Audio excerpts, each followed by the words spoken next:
Oi, pessoal. Hoje é a segunda parte da aula, né? A gente está com uma presença ilustre hoje da professora Carol.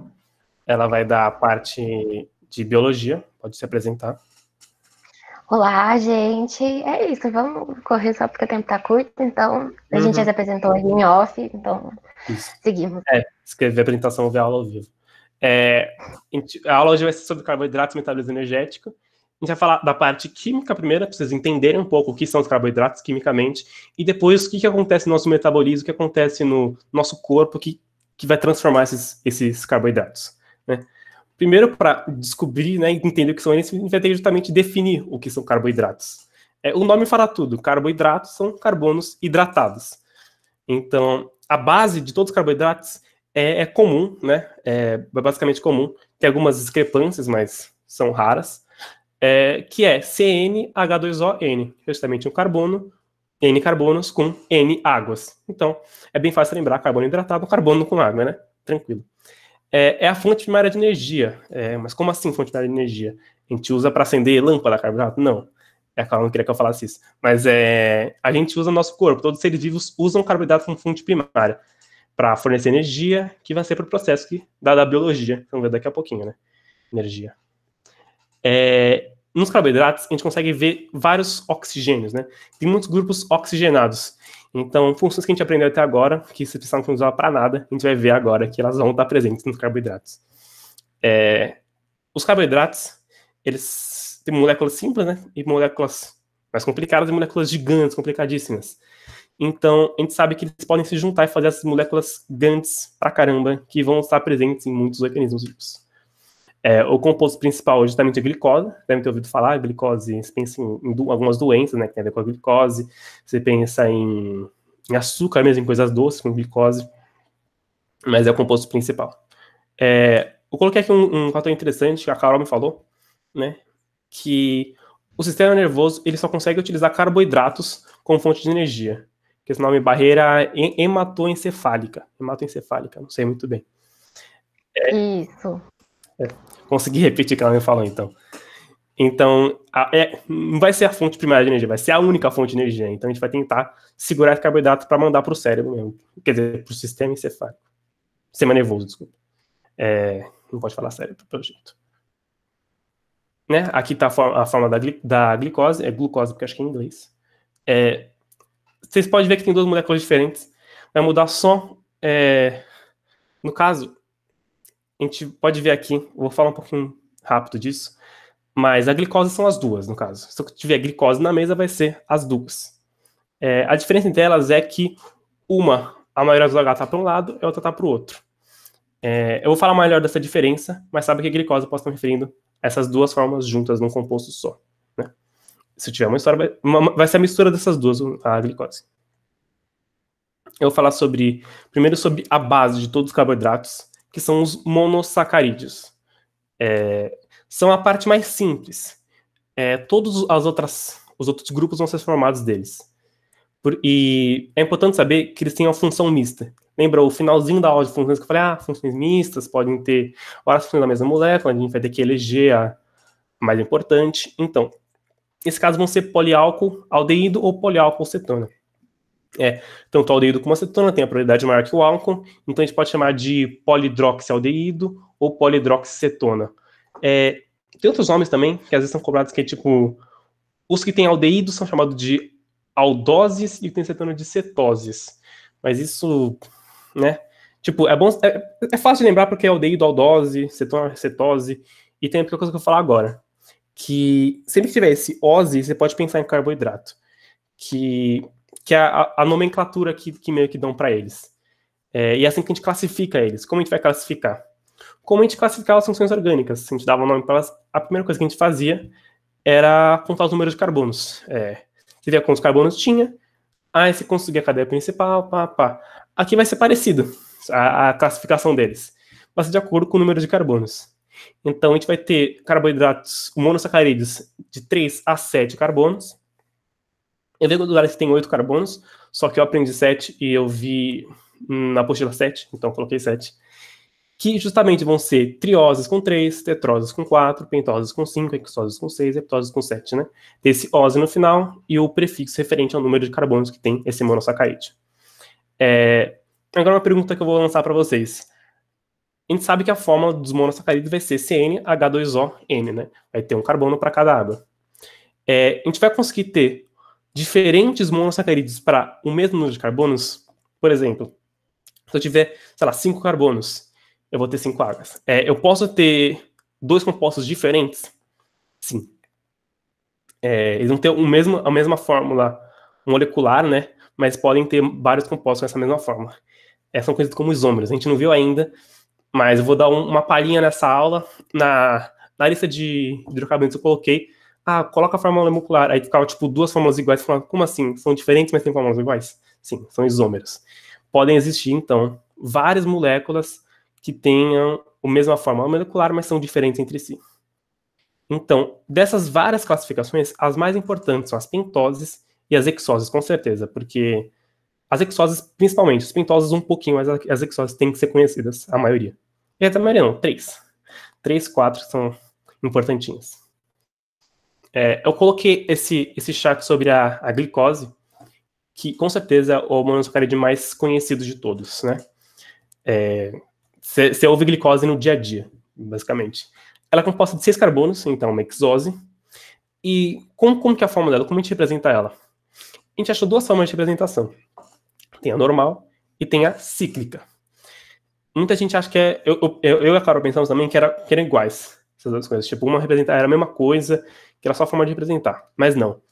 Elas estão em equilíbrio. A gente viu que em soluções aquosas, em soluções, desculpa, não necessariamente aquosas, em soluções, a representação cíclica é mais favorecida do que a normal, né? Vou colocar as 2 aqui, a representação normal contra justamente a representação cíclica dela.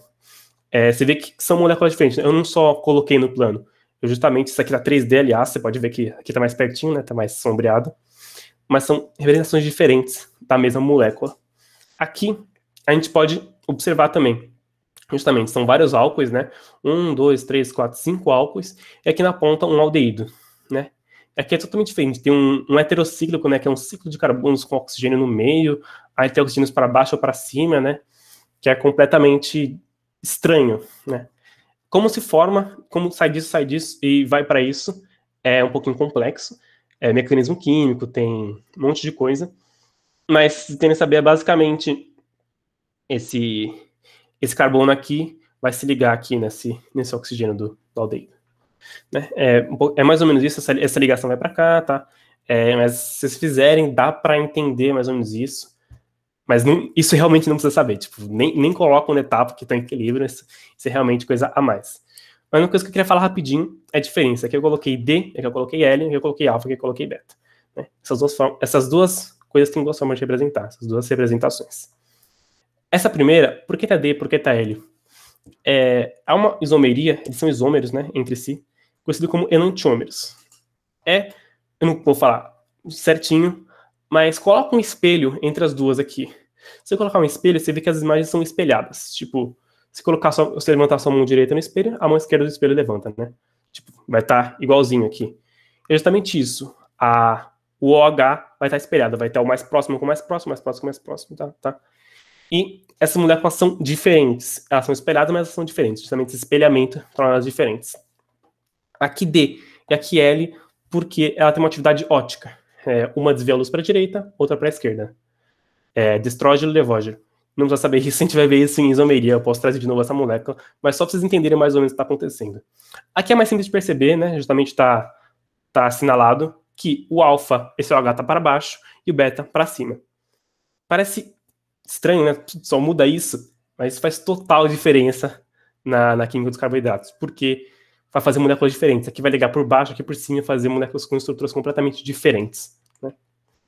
Aí você tem que lembrar, justamente, que é uma molécula tridimensional. Não vai ser assim planezinho, né? Vai ser mais complicado. E aqui está apresentado tridimensionalmente já. Tem para cima e para baixo, então tá 3D. Alguns exemplos de monossacarídeos são muito conhecidos da frutose, né? Que acho que em uva tem bastante frutose, se não me engano. Que é justamente muito parecido com a glicose, só que vai ter aqui a cetona. Esse vai ser um poliálcool-cetona, uma cetose. Aqui tá fructose porque acho que é em inglês. Mesma coisa, aqui coloca o espelhinho, vai estar D e L. É tranquilo de ver, não precisa saber a fórmula certinho, é para ter uma ideia, putz, frutose, cetona, uma cetose, tem os álcoois e parece com a glicose. Pra saber isso. Não precisa saber certinho. Aqui é a nossa famosa glicose, né? Já mostrei 3 vezes essa imagem, mas, de novo, vou colocar espelho, um nesse, não precisa saber, mas todos esses compostos vão ter antiômeros, né? Que são essa coisa do espelho. Mas aqui, por exemplo, vai ter o aldeído, né? Que você pode ver que é diferente. Aqui vai ter a acetona e aqui vai ter o aldeído. E uma diferente, mas muito parecida com a glicose, é a galactose. Você pode ver, você pode comparar e falar, mano, é a mesma coisa, tem o aldeído aqui e tem vários álcoois. Mas, na verdade, o que está acontecendo é que, se eu mudar um OH de lugar, aqui vai ter 3 de um lado e 1 do outro, aqui 3 de um lado e 1 do outro, né? Mesmo composto. Aqui, se eu colocar 2 de cada lado, desse jeito, vai ser um composto completamente diferente, que vai fazer outras ligações, que vai gerar outros compostos também, com propriedades completamente distintas, né? Se eu contar os carbonos, todas essas vão ser hexoses. São as 3 hexoses mais importantes que a gente tem. A gente vai mostrar algumas reações com elas daqui a pouquinho. Eu coloquei também a ribose, que vai... É a parte do RNA, né? Do nosso metabolismo. Não sei se já falam de RNA, DNA. Mas, se a gente contar aqui, vai ter 1, 2, 3, 4, 5 carbonos. Cada um vai ter 5 carbonos. Então, justamente, não vai ser mais uma hexose, vai ser uma pentose. Também D e L, só para a gente lembrar. Deixa eu ver aqui, acho que teve perguntas. Não é importante entender isso aqui, não. Eu só coloquei para dar um exemplo. Essa parte eu só estou falando mesmo de D e L, pra vocês entenderem por que 2 coisas é o mesmo. Porque elas são isômeros. Não precisa saber mais nada agora. Depois, quando eu der isomeria, a gente vai ver, eu posso colocar de novo esse composto, a gente vai ver, putz, realmente eram isômeros, sabe? Mas aqui só saber, é diferente porque é isômero. Mas como assim? É isômero. Só sabe disso. A gente vai ver agora os disacarídeos. Justamente, tem os monossacarídeos e os disacarídeos. Tem mais um, tem mais fácil depois, mas os disacarídeos são justamente a junção de 2 mono. 2 mono forma di. Né? Também pode ser chamado de oligosacarídeos. Oligo acho que vem de poucos e sacarídeo tem a oligarquia, né? Poucos.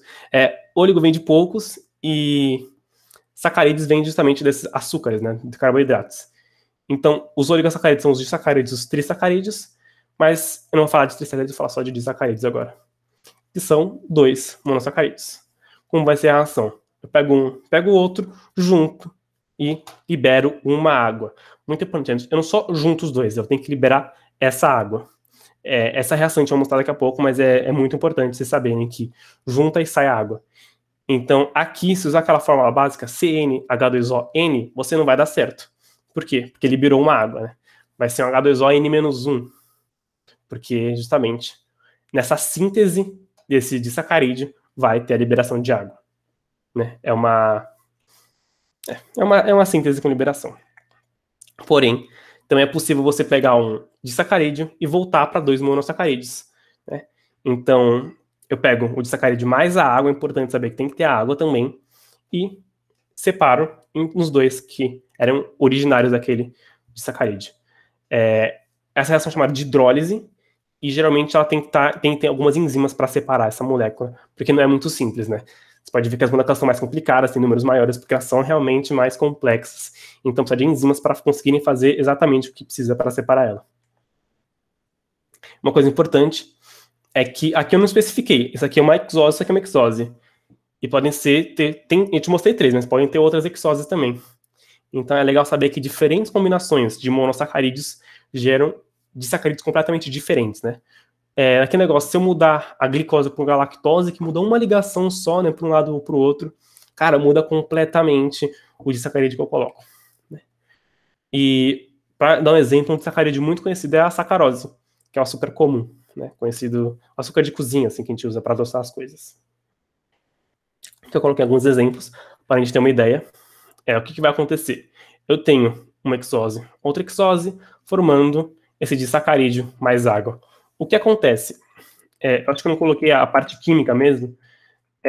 Basicamente, nesse ciclo aqui, eu vou juntar um OH com o outro OH, vou aproximar esses dois, e vai liberar uma água, e juntando os dois O.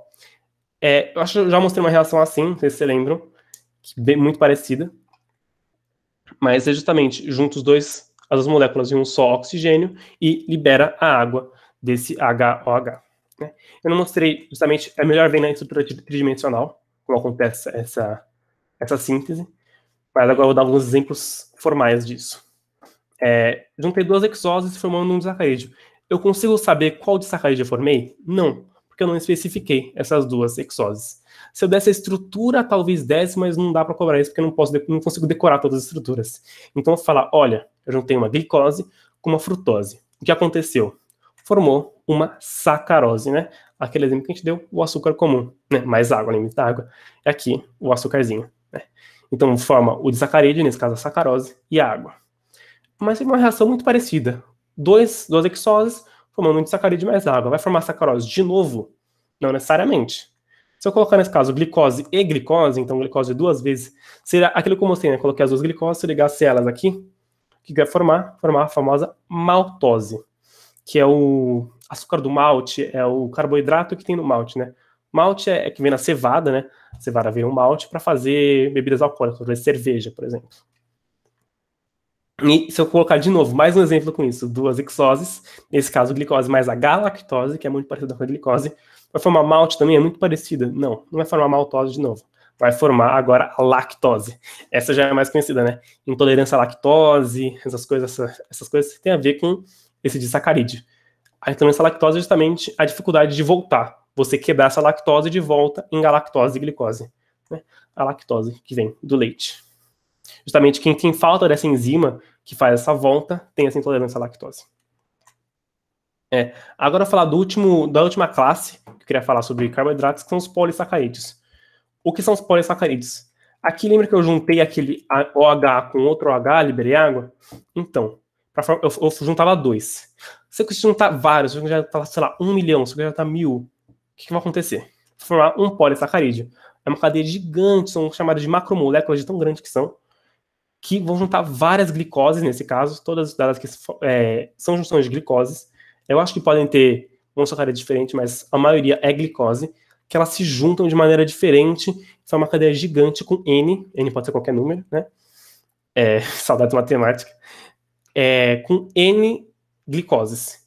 E se eu junto N glicoses, eu vou liberar N águas, né? Aqui eu juntei duas, liberei uma, né? Eu vou liberar águas respectivas ao processo. Tem 3 polissacarídeos muito importantes, que a gente vai ver nessa aula, eu acho. Esses já devem ter visto a amido e celulose já, que são justamente a amido e celulose e o glicogênio. Né? A Carol vai falar um pouquinho mais por que serve isso, eu acho. Mas como que eu consigo juntar a glicose e ter 3 compostos diferentes se formando? Eu só estou juntando glicose. Aqui, se juntar glicose com glicose, eu vou formar a maltose, né? Mas em polissacarídeos, por que formar 3 diferentes? Porque lembra que tem a glicose alfa e a glicose beta? Então, se juntar beta com beta forma uma coisa, alfa com beta forma outra, beta com beta forma outra, alfa com alfa. Todas essas formas de juntar diferentes. Então, aquela simplesmente ligação para cima ou para baixo é muito importante para formar, por exemplo, polissacarídeos, né? Se juntar diferentes forma coisas completamente distintas. E é importante saber que, por exemplo, o pão tem amido. Então, se eu comer esse negócio, vai ter uma molécula gigante na minha barriga que eu não vou conseguir quebrar. Não. Ela vai ser quebrada em moléculas mais simples, né? Vai ser quebrada em glicoses pelas nossas enzimas que o nosso corpo tem. Tem a amilase, tem a pitialina, né? A amilase salivar. Né? Um alimento com muito amido, por exemplo, é a batata. Né? Se colocar um indicador, vai ficar preto, assim, de tanto amido que tem. Agora eu vou falar de outro tópico que eu vou falar mais tarde. Tanto que no estude, essa parte de bioquímica tá por último, depois de tudo, porque realmente cobra matérias muito avançadas da química orgânica, que é isomeria e polimerização. De novo, vocês não precisam se preocupar muito com o mecanismo que acontece a polimerização, para ver isso depois, mas só para ter uma ideia do que acontece. Eu peguei até as figuras da etapa para ficar mais fácil.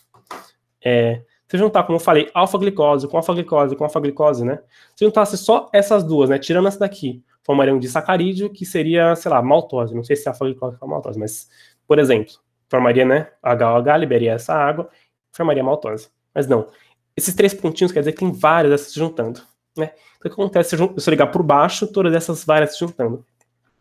Vai estar vai fazer justamente o amido, né? Juntar todas essas alfa-glicoses forma a poliglicose, ou polissacarídeo, conhecido como amido. A forma está aqui embaixo, C6H10O5, né? Porque liberou uma água, não seria C6H12O6, mas como liberou a água, né? E N vezes, porque justamente depende desse número de moléculas que se juntam. Não vai liberar N águas, né? Muito importante lembrar sempre que libera água. E se eu juntar N águas com esse polissacarídeo, mais uma enzima que consiga fazer isso, eu posso voltar às glicoses originais, né? Mas agora, se eu juntar beta-glicose com beta-glicose com beta-glicose, vai fazer essa ligação cruzada, não vai ser que vai ser essa ligação cruzada, e que eu vou conseguir, de novo, um polissacarídeo, nesse caso a celulose, que a ligação aqui é até mais estranha, né? Celulose que tem nas árvores, né? Que tem no papel. Mesma fórmula molecular, C6H10O5N vezes, liberando N águas. Como acontece a reação, não precisa decorar muito bem. Quando der polimerização, você vai entender muito melhor o que está acontecendo aqui. Mas, pegou, juntou água, saiu e formou uma molécula gigantesca com N glicose, né? Essa é a primeira parte. Agora eu vou dar deixa para Carol falar um pouquinho, que eu tô falando muito. Mas é isso. A parte de biologia. Tá, gente, vamos lá então. Agora vai sair um pouco do aspecto químico e a gente vai um pouco mais para biologia.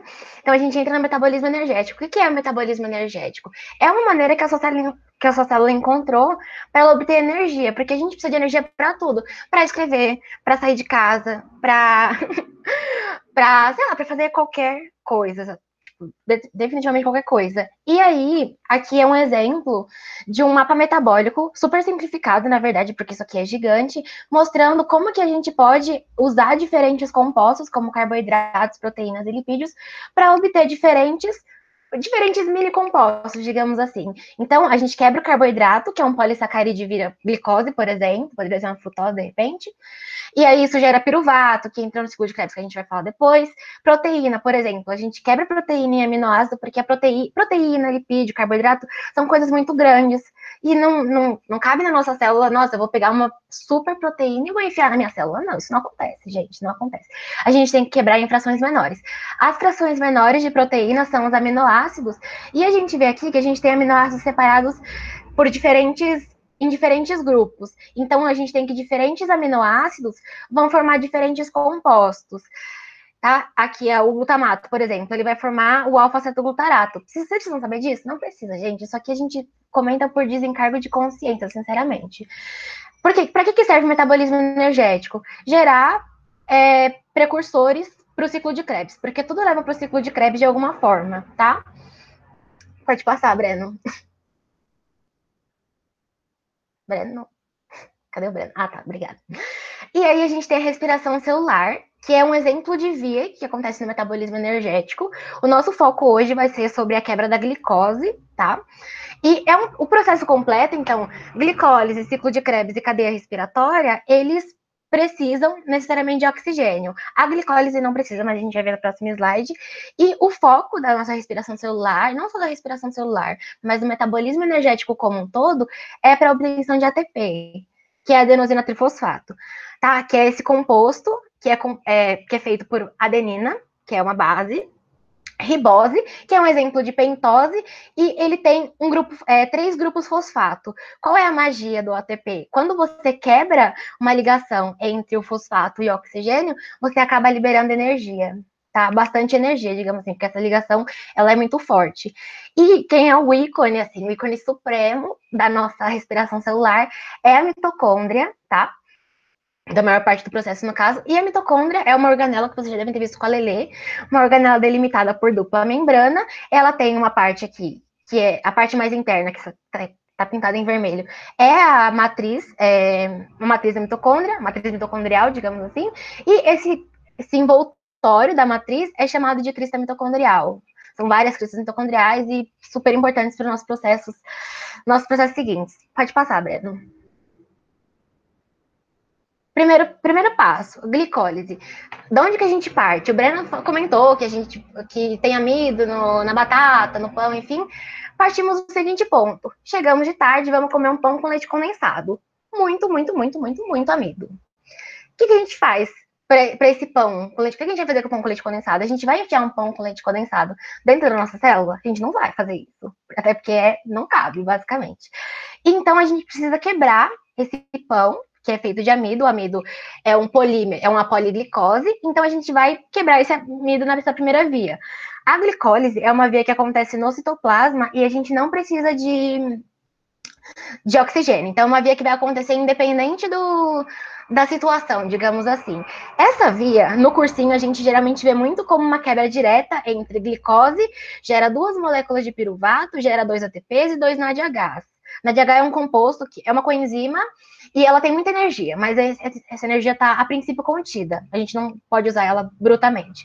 Só que essa reação, na verdade, não é tão direta assim. A gente tem umas 11 etapas, não contei, na verdade, mas dessa esquematização de cima, a gente tem algumas etapas para essa quebra ficar completa. E, inclusive, a glicose sozinha, ela não entra na célula. Tipo, nossa, quero entrar na célula, vou entrar, depois de ter sido quebrada. Não, ela precisa do intermédio da insulina, mas a gente vai falar um pouquinho depois, daqui a pouco, no caso. E aí, nessa via, a gente tem, então, novamente, produção de 2 ATPs, 2 moléculas de piruvato e 2 NADHs. Pode passar. E aí, a gente tem o quê? Um monstro para vocês, geralmente vestibulandos. Vestibulando odeia o ciclo de Krebs com todas as forças, porque fala, nossa, mas o que eu vou fazer com citrato, isocitrato, alfa-cetoglutarato? Não precisa saber, esse é o ponto. A gente precisa saber o que o ciclo de Krebs dá pra gente. Então, primeiro ponto, o ciclo de Krebs, ele acontece nas cristas mitocondriais, que é aquela região que delimita ali a matriz, tá? E é um processo que depende de oxigênio. Então, se não tem oxigênio, a gente não tem ciclo de Krebs. E aí, se a gente não tem oxigênio, inclusive a gente vai ver um pouco mais tarde na aula, que vai ter um outro processo, porque a célula precisa achar uma maneira, evolutivamente, de lidar com essa falta de oxigênio. Ela não pode acumular piruvato e NADH no citoplasma. Então, rodamos o Krebs. Não vou falar de citrato, de oxalacetato, nada. Rodamos o Krebs. Quando a gente roda o Krebs, a gente gera um GTP. O GTP, ele é uma bateria enérgica, digamos assim, só que ele é feito com guanina e o ATP com adenosina. Não faz diferença em termos de energia, então eles dão a mesma quantidade de energia. Forma 3 NADHs e um FADH2 a cada volta que ele dá. Só que assim, 3 ATPs por molécula de glicose são suficientes para a gente manter todas as nossas funções vitais? Longe disso, assim, tipo, super, super, super longe disso. Então, o que a gente faz? Pode passar, Breno. A gente recorre à cadeia respiratória, que é um processo que vai acontecer na matriz mitocondrial. Tudo bem, a gente já transformou aquela glicose em CO2, então a gente já oxidou da melhor maneira que a gente podia, tanto que CO2, a gente vocês vão olhar em química, em alguma aula que eu não lembro nem que período do ano que é, mas assim, vai oxidando, oxidando, oxidando, e o CO2 é a forma mais oxidada do composto. E aí, ok, oxidei, mas assim, eu tenho só 3 ATPs. Eu preciso achar uma maneira de pegar mais, pelo menos, tá, uns 36, 38, que é o que o nosso corpo tem uma, sei lá, uma quantidade ótima por mol de glicose. O que acontece? Lembra que eu falei do NADH? NADH é uma molécula enérgica e o FADH2 também. Então, essa via da cadeia respiratória, ela vai fazer o quê? Ela vai pegar esse NADH e esse FADH2 e ela vai ser abusiva. Ela vai arrancar toda a energia que ela puder deles. Oi, calma, tá. Posso repetir? De que parte, Leandro? Cadê? Posso repetir, só preciso saber o ponto. Leandro? Tá.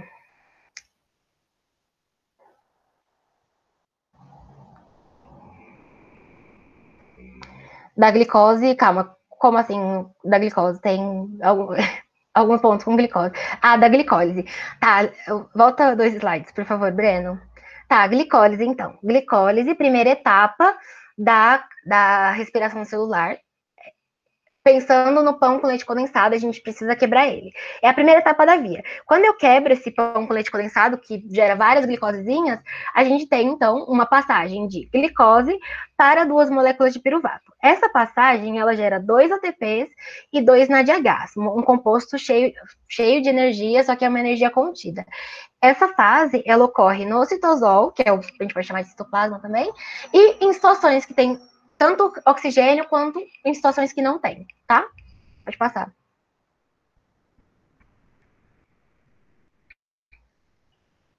Ciclo de Krebs, então. Calma, volta. Ah, tá. Você tinha pegado o ciclo de Krebs, Leandro? Ah, então beleza. Então vamos já passar cadeia respiratória de novo. Tá, a cadeia respiratória, então, novamente, ocorre na matriz, que é aquela região mais interna da mitocôndria, e ela é responsável pela maior parte de energia, a maior produção de energia. Vai ser abusiva com o NADH e o FADH2, porque assim, de ATP a gente gerou 3 por enquanto. Na verdade, a gente gera um pouco mais, só que a gente tem que gastar. Porque assim, na glicólise a gente gera 4 ATPs. Só que a gente precisa de 2 para ativar a via. Então, o saldo final, assim, que a gente pode usar brutamente, são só 2 ATPs, tá? Não volta, Breno. E aí, o que acontece? Nesse processo entre glicólise e ciclo de Krebs, a gente tem a produção de 3 ATPs, mas a gente produz 10 NADH e 2 FADH2. Só que assim, a gente tem como é que chama? Uma proporção, digamos assim, que cada NADH2, quando ele passa nessa crista, nessa cadeia respiratória abusiva, cada NADH gera 3 ATPs, e cada FADH2, ele vai gerar 2 ATPs. Então, ela vai passar assim, sem dó, e passa, e passa, e passa, e passa. E aí, o que acontece? Conforme ela vai passando por esses complexos, esses 4 complexos, é proteína, complexo de proteína, ele vai liberando H+, para o meio. Mas, tá, a gente está vendo vários H+, mas qual é a importância disso? A gente tem, nas cristas mitocondriais, uma organela chamada... Organela não. Uma enzima chamada ATP sintase. A ATP sintase é a deusa do metabolismo. Se vocês tiverem que cultuar uma enzima, cultuem a ATP sintase. O que acontece? A ATP sintase, ela é uma enzima que depende da entrada de prótons, que é esse H+, para que ela faça ATP. Então, entre H+, ela dá uma girada e faz ATP. Entre H+, gira ATP. Entre H+, gira ATP. É assim que a célula consegue produzir muito ATP, tá? E nesse processo, a gente tem a liberação de água, porque o oxigênio, ele funciona como aceptor final de elétrons. Então, tipo, esse elétron tá... Esse próton, elétron, né? Não sei. Breno, me corrija. Tá pobre, e aí ele vai se juntar o H+ tá pobre, ele vai se juntar ao oxigênio, e isso vai gerar água. Então, por isso que a água vai ser sempre liberada nesse processo de quebra da glicose. Pode passar. E essa aqui é uma visão geral da via, então, tudo que eu falei para vocês. A glicose, ela é quebrada na glicólise, isso no citoplasma, então a gente está fora da mitocôndria, entra no ciclo de Krebs, está aqui na parte como é que pode dizer, na região das cristas, né? Não é bem nas cristas, mas tá ali nesse meio termo. Aí esse ciclo de Krebs, ele libera gás carbônico e ele libera NADH e FADH2. NADH e FADH2 vão passar por esses complexos de proteína, liberando H+, tá? Esse H+ entra na ATP sintase, a ATP sintase gira e faz ATP. Isso é o que vocês precisam saber, basicamente. Onde faz, o que faz e por que faz. Só. Então, é basicamente isso. Pode passar, Breno. E aí a gente pode estabelecer um paralelo, inclusive, né? Preciso falar da botânica, não tem como, mais forte do que eu. A gente pode estabelecer um paralelo entre a fotossíntese e entre a respiração celular. Na aula de fotossíntese, a gente viu que a planta vai produzir glicose, ou, enfim, glicose, a partir de gás carbônico. Só que a questão ela só produziu.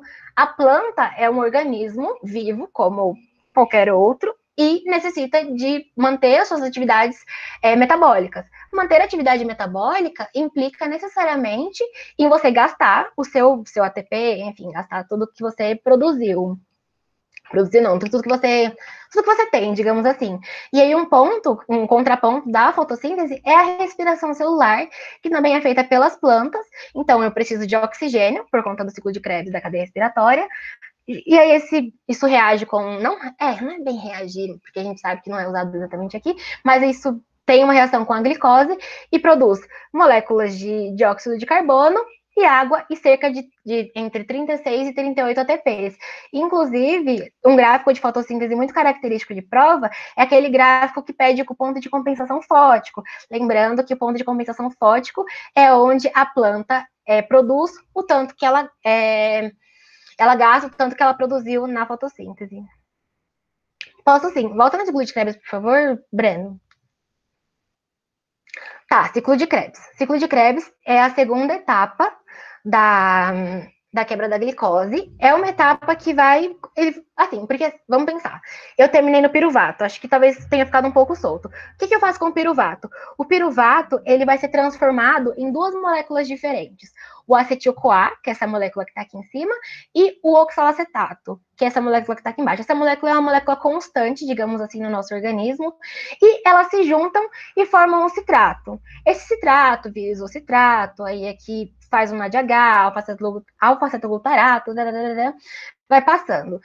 Para que serve o ciclo de Krebs para gente? Para produzir NADH e FADH2. E a gente produz um GTP que tem a mesma quantidade enérgica do que um ATP, e é uma fase dependente de oxigênio, porque tem enzimas no ciclo de Krebs que só funcionam com oxigênio, e se você não tiver oxigênio, você para a via, tá? Enfim, acontece nas crises mitocondriais, eu acho que é isso que precisa saber. E aí, tipo, até esse ponto, a gente tem só 3 ATPs. Pode passar. Passa de novo, passa. E aí, um outro ponto é, ok, comemos pão com leite condensado. Um pão com leite condensado é suficiente pra gente ficar bem. Às vezes não. Às vezes a gente tá triste, a gente quer comer mais. Mas a questão é o ponto em que a gente faz uma ingestão maior. Imagina, a gente faz uma ingestão maior, assim, nossa, eu sentei para comer um pão com leite condensado, comi 5. Eu precisava de 5 pães com leite condensado? Não precisava. Talvez precisasse. Mas a princípio não precisava, tipo, para suprir as minhas demandas metabólicas. Então, o que acontece? O seu corpo, ele não é besta, ele não vai falar, nossa, ela comeu 5 pães, então vou mandar para fora, acabou, não precisa guardar. O seu corpo pensa assim, nossa, e se ela for para os Jogos Vorazes? E se não tiver comida? O que eu vou fazer com ela? Ela precisa comer? Ela precisa viver? E aí, o que ele faz? Ele vai fazer reservas energéticas. A primeira reserva energética que ele faz, que é uma reserva, tipo, até que saudável, digamos assim, é a reserva de glicogênio. Então, você pega aquela glicose que sobrou e você converte de novo em um polissacarídeo. O glicogênio nada mais é do que um polissacarídeo. São várias glicoses juntas.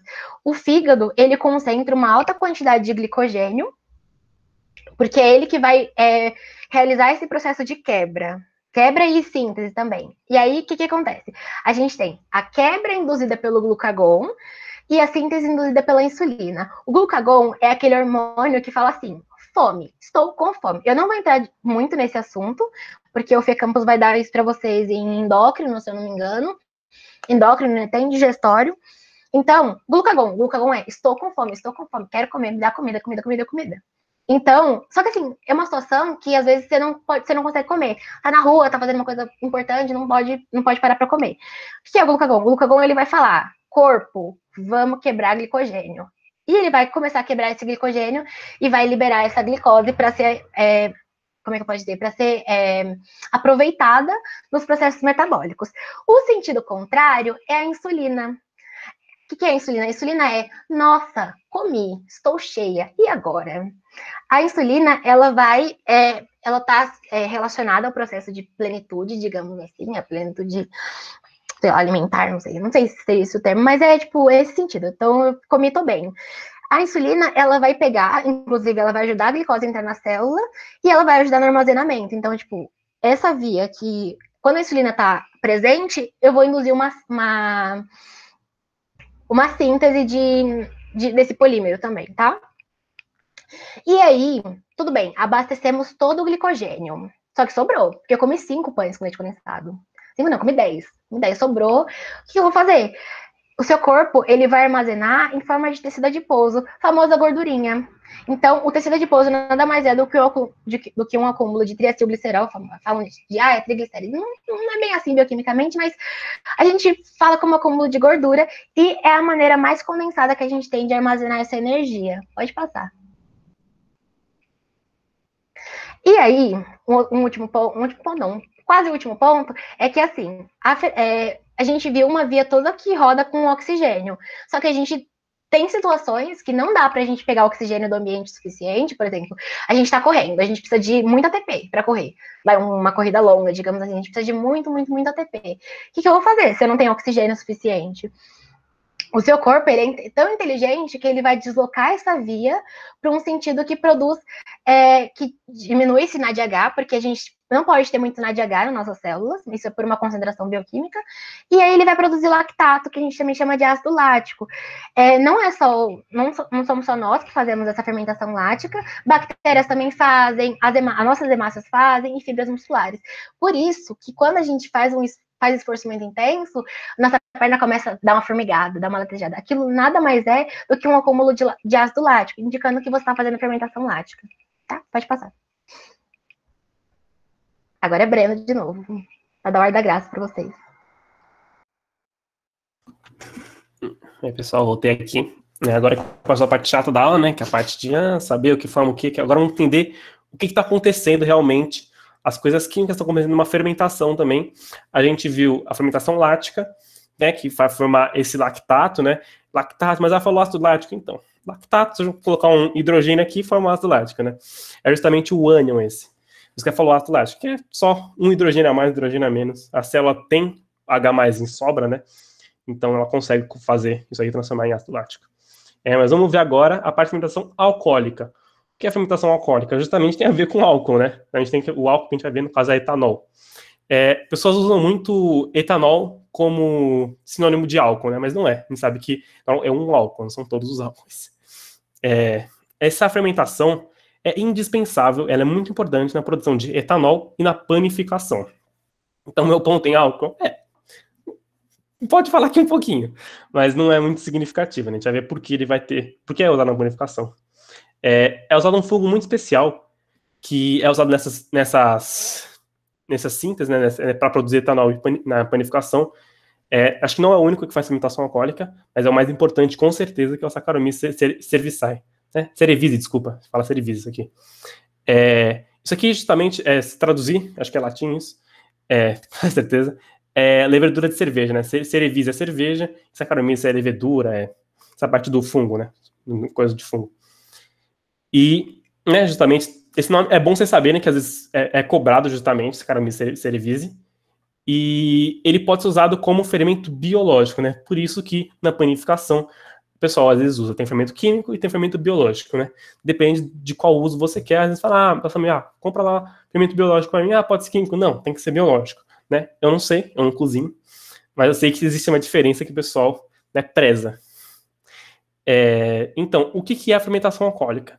Eu vou transformar monossacarídeos, né, em etanol mais gás carbônico. Nesse caso do Saccharomyces, ele pode ser de sacarídeos porque o próprio fungo ele vai ter uma enzima, né, por exemplo, a lactase, que vai quebrar a lactose em glicose mais frutose, entendeu? O próprio fungo vai quebrar e formar monossacarídeo. Mas, em tese, é o monossacarídeo, né? Coloquei sacarídeo porque o fungo pode quebrar e gerar dois monossacarídeos e rodar a fermentação, né? É como a que a cara falou do pão. A gente vai fazer o pão virar energia. Só que o pão não vai entrar na célula. A gente vai ter que precisar de enzima, que vai quebrar esse amido. Aí esse amido vai virar glicose. Essa glicose a gente vai pegar e vai rodar. Mas, no caso, é a mesma coisa. Ele vai pegar, sei lá, lactose e vai quebrar, formar um monossacarídeo e conseguir rodar essa equação aqui. Esse aqui, vamos assumir que é glicose. Pode ser qualquer monossacarídeo, uma hexose aqui. Vamos falar que é glicose aqui, essa parte da esquerda da reação. Aí tá aqui o fungo, né, que é o Saccharomyces. Posso falar com a Saccharomyces? Pode ser outra coisa, não sei. Vamos falar com a Saccharomyces. Ele vai justamente fazer dessa molécula aqui, conhecida como etanol, né, ou álcool etílico, né, 2 álcool etílico e 2 CO2. Isso aqui é só para balancear, né? Aqui tem 6, aqui vai ter que ter também 6. Então, o que ele vai produzir? Vai produzir álcool, justamente, produção de etanol, a gente menciona o álcool, e o CO2, né? Que é um gás, né? O CO2 vai subir, né? Porque é menos denso e ele consegue subir. Essa aqui é a carinha do fungo. A Carol que sabe mais disso, eu acho que isso é uma microscopia eletrônica. É microscopia eletrônica de varredura, porque ele passa pela superfície. Eu confio nela. Com certeza tá correto. Esse aqui é a carinha dele. Então, se é bonitinho, então é isso que a Carol fala. Microscopia eletrônica de varredura. Né? Bonitinho ele, né? Importantíssimo também. E aqui, eu vou falar do que acontece. O que esses produtos vão propiciar, né? da fermentação alcoólica. Para que serve essa fermentação, né? Eu falei, indústria de álcool, indústria de panificação, né? Mas por quê?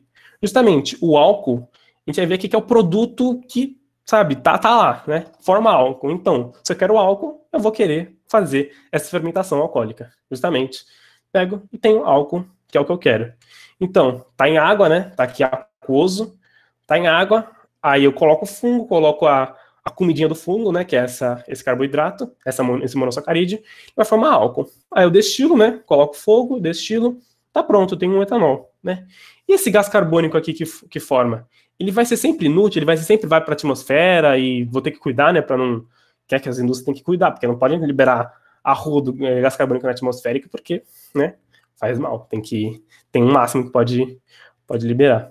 Então vai sempre ser um empecilho na fermentação alcoólica, o gás carbônico é sempre um subproduto?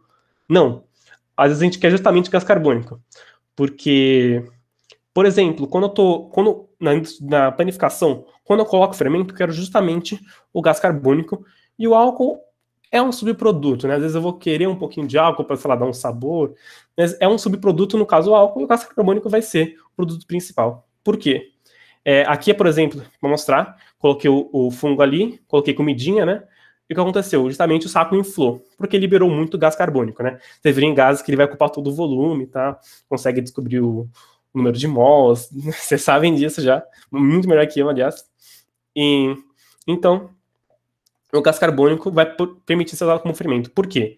Porque eu coloco o fermento lá na massa que tá toda planazinha assim. Aí eu coloco para esquentar, eu dou energia, né? Energia térmica.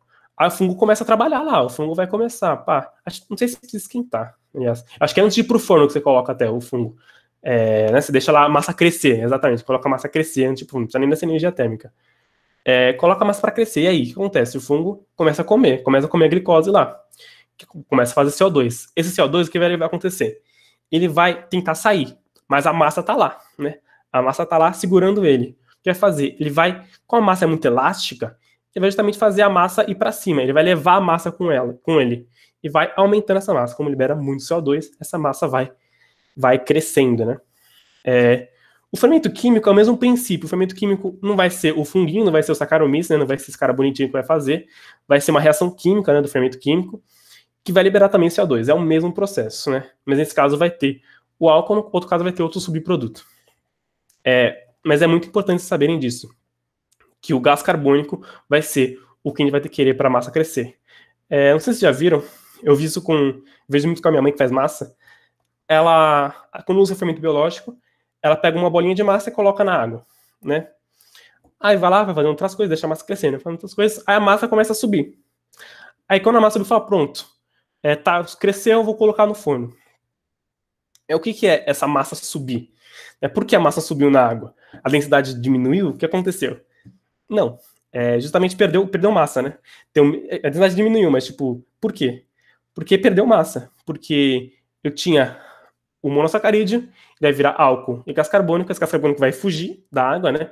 Ele vai sair, vai diminuir a massa, mesmo volume, densidade diminui e consegue subir, né? Algumas questões cobram isso, mas se vocês souberem que foi um gás carbônico, vocês conseguem extrapolar um pouquinho, né? Falei para vocês, mas não era necessário. Mas enfim, é isso que eu queria falar de fermentação, né? Deixa eu ver se tem alguma pergunta. Eu acho que não. Carol, você quer comentar alguma coisa? Não, já fui super contemplada já. Ok. Vocês vão atrasar um pouquinho para a aula, né?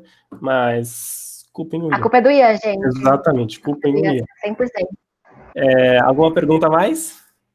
Vou terminar aqui a gravação. Muito obrigado por vocês estarem aqui. Obrigada, gente. Vocês são ótimos. Até semana que vem.